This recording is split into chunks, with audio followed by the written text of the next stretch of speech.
காதல் இல்லாதது ஒரு வாழ்க்கையாகுமா? கண்கள் இல்லாமலே ஒரு காட்சி தோன்றுமா?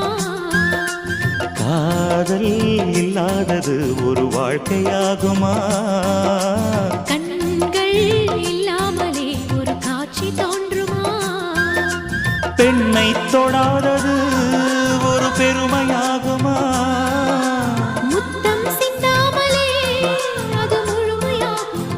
முழுமையாகுமா? காதல் இல்லாதது ஒரு வாழ்க்கையாகுமா?